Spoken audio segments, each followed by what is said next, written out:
Hi, welcome to Oma's Kitchen. Oregano.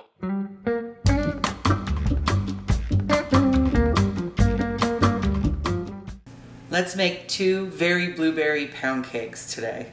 Here I have the ingredients that I use. I made up the recipe for this pound cake myself.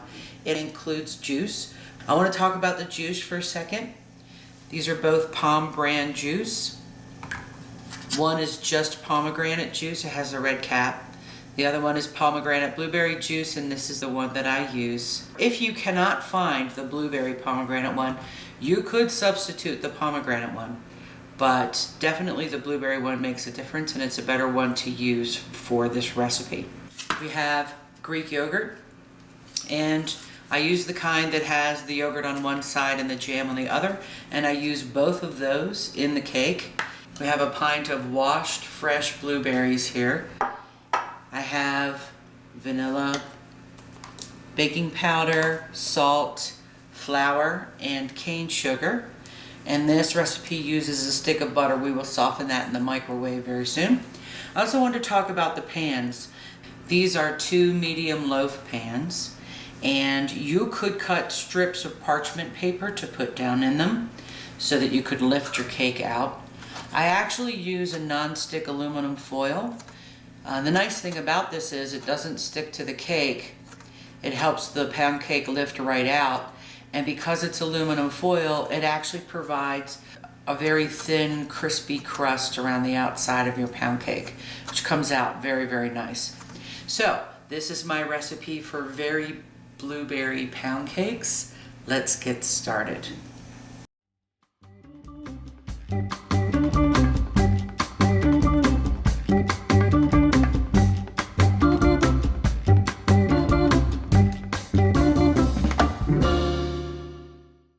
So I have my non-stick aluminum foil here, and I'm going to pull out a sheet that's a good, 10 inches larger than the pan I'm putting it in. I'll show you how to get the aluminum foil into the pan without having to argue with it too much. The way I do that is fold it in half, and then I open it up, and I fold it in half in the other direction. And I can see where the center is. You see where the center is? And that I gently push down into the pan first. You can kind of center it. And where it tends to rip is in the corners. So before I roll anything over the sides, I actually push down on the outside of it, push down a little bit, to push it into the corners so that it doesn't tear. And do the other side.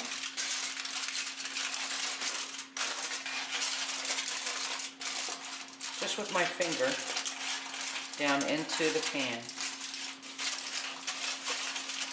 so I can get the corners set. There, now I can wrap it over the edge. And that way it doesn't tear on me. And flatten any lumps and bumps in there against the side.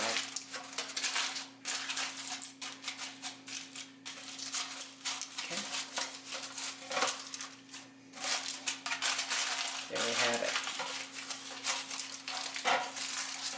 Alright, a little practice. You might ruin a piece of aluminum foil or two before you get the technique down. But really, that's how you do that. The nice thing about using the aluminum foil is it does lift right out when it comes out of the oven. It lifts right out and goes onto my cooling rack. And then as you peel the aluminum foil away from it after it cools, there's this nice tender crust. Tender crust is how I would describe it on the outside of your blueberry pound cake or any pound cake. So this is my technique for creating that. Do the next one.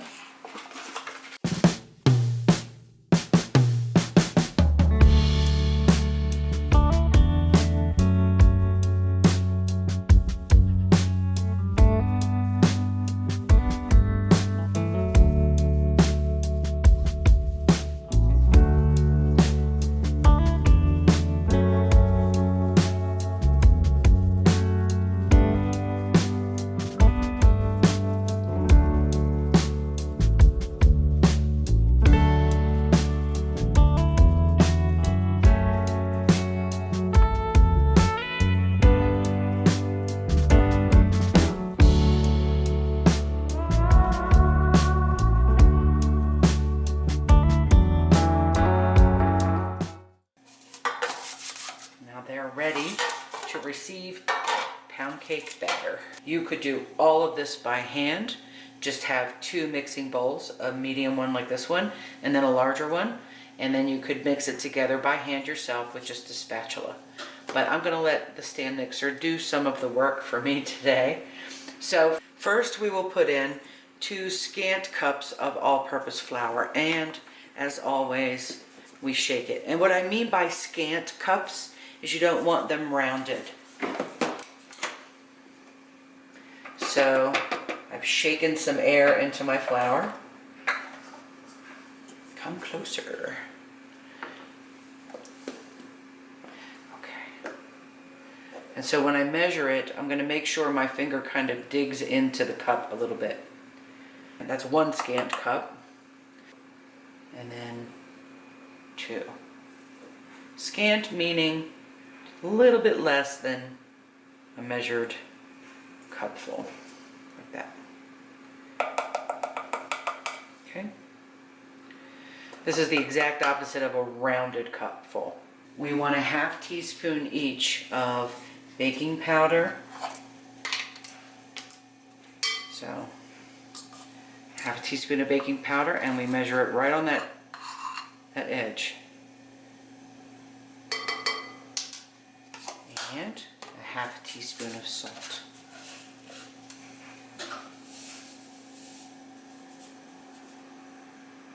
Okay. ½ teaspoon of salt. So we can set those aside as well. And I'm going to take my little whisk here, and I'm just going to mix the flour, salt, and baking powder together so that when I put it into my stand mixer, it goes in well mixed and there's no clumps of anything. Okay. I can set that aside as well. Clean up my mess a little bit.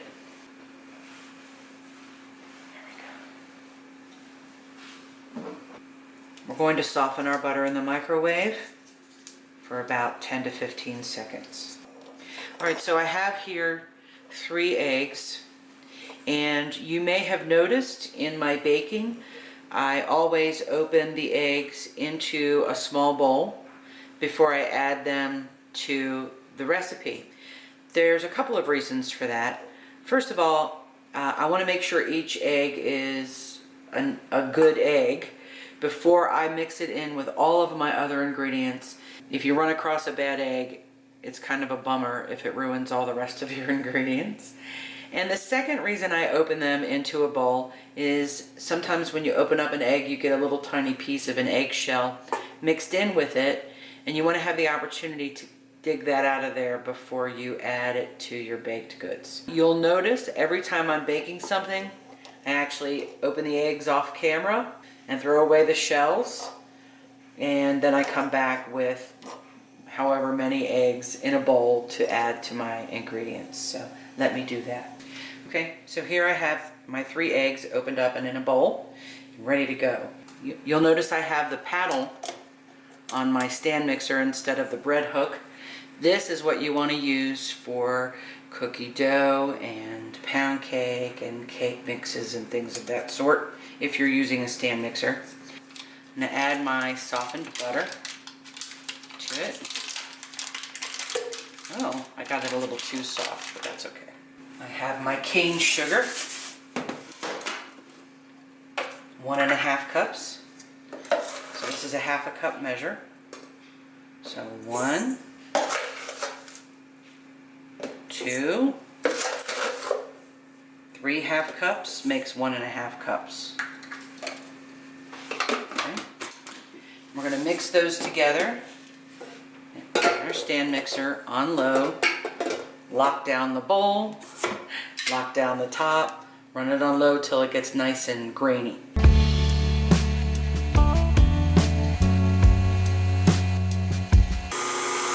Okay, now that it's starting to mix up, I can speed it up a little bit.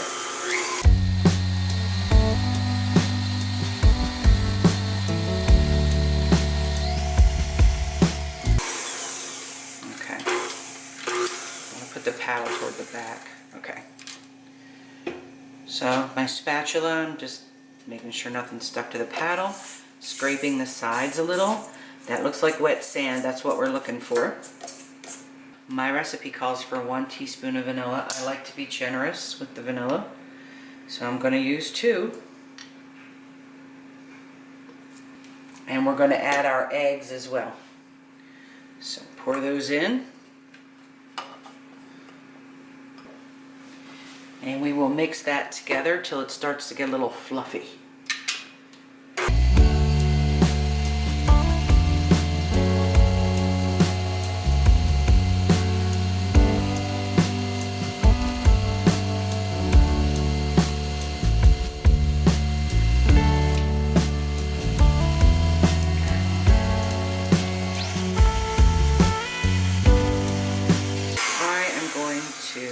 I'm going to wipe down the edges a little bit. Make sure it all gets in there. I'm going to whip it on a higher speed a little bit too before I add anything else to it. Okay. It smells good already.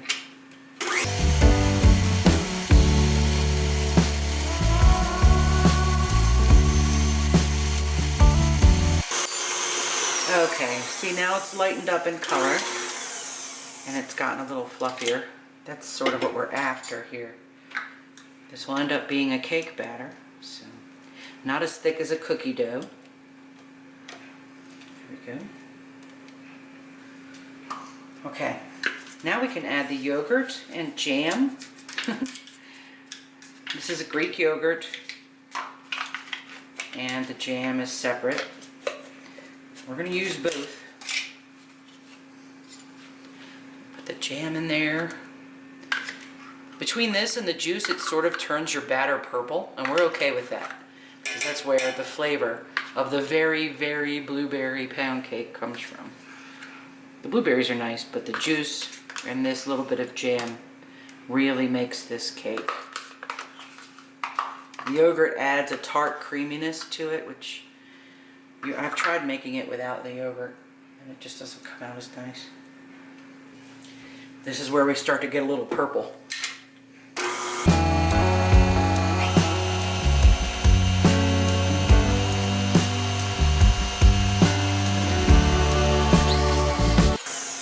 So now we've got yogurt and a little bit of blueberry in there. Now we get to add the flour mixture. All of it right in there. I'm going to let this mix until there's no lumps in it.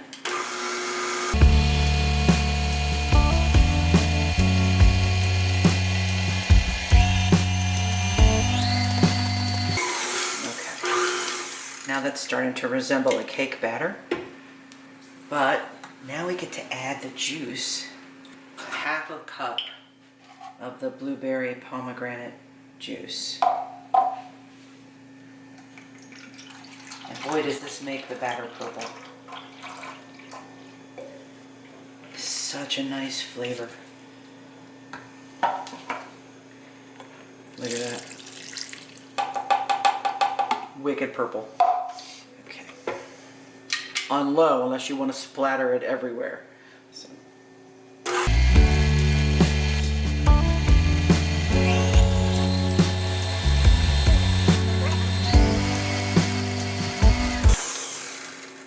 Very nice.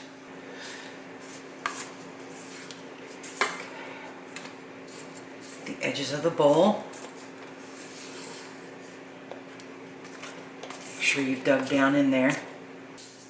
We can add our blueberries to it. And once you add the blueberries, just mix it up enough to make sure they're incorporated through there. Freshly washed, fresh blueberries. In they go. You can also use frozen blueberries. Sometimes in the late summer, I will get a few pints of blueberries, wrap them up very well in double baggies, and put them in the freezer. And in the winter, I can get them out and make pound cake with them. And they cook down a little more. These are still really, really good, and this makes a nice fresh blueberry cake. Let's mix these in. Lock it. Mix them in.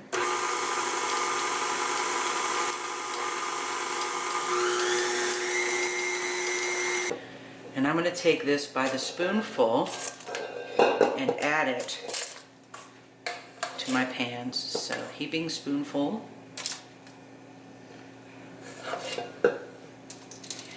And I'll just keep doing one each until I get down toward the bottom of this.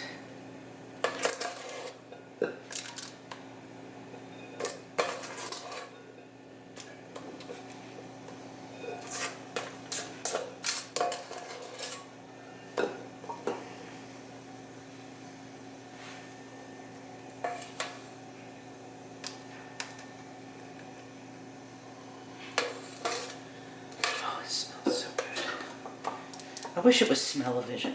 You know, people could smell the stuff that we're making.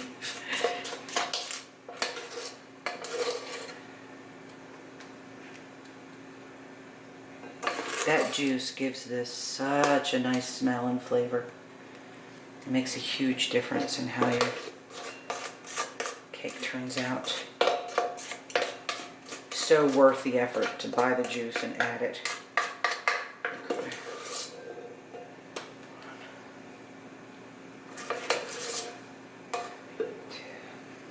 So you want to spread these out. Make sure you've got it about even and your pans are about half full.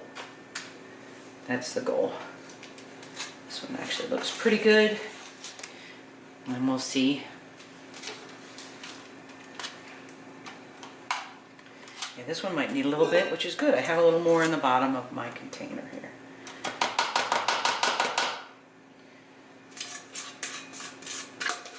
And this makes 2 medium-sized pound cakes. One to eat and one to share.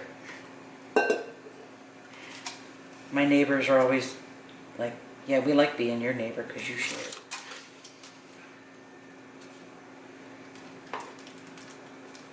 Okay, so we have them about even and we have them spread out. Now here's where you get to make a decision. I'm going to do these in the oven just the way they are. But you could sprinkle a little sugar on top. And if you do that, what happens is you get this little thin crust and it sort of dries out the top of the pound cake. It provides a bit of a crunch when you're eating it, but I actually kind of like it a little bit tender on top as well. So sometimes I put sugar on there and sometimes I don't. Today I'm just going to make them as regular pound cakes in the oven, and the whole house is going to smell like very blueberry pound cake.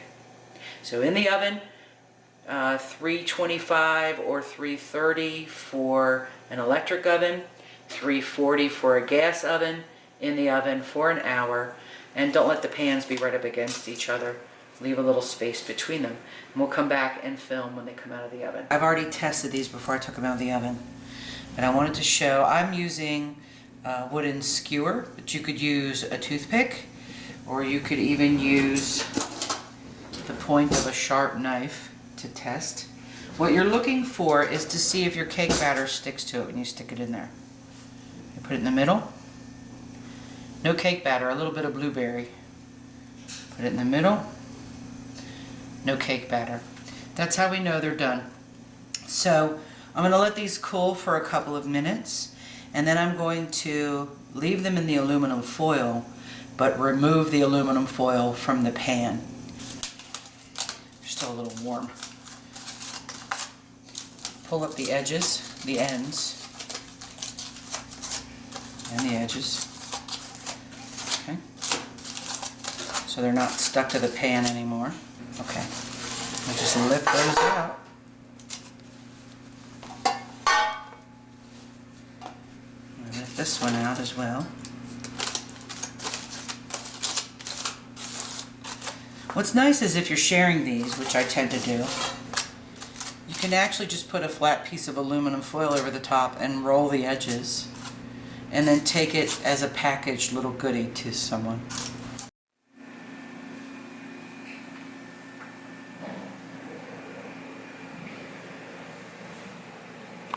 Once your cake has cooled a little bit, I just wanted to show, hear this? That's a little bit of the crust we were talking about on the cake.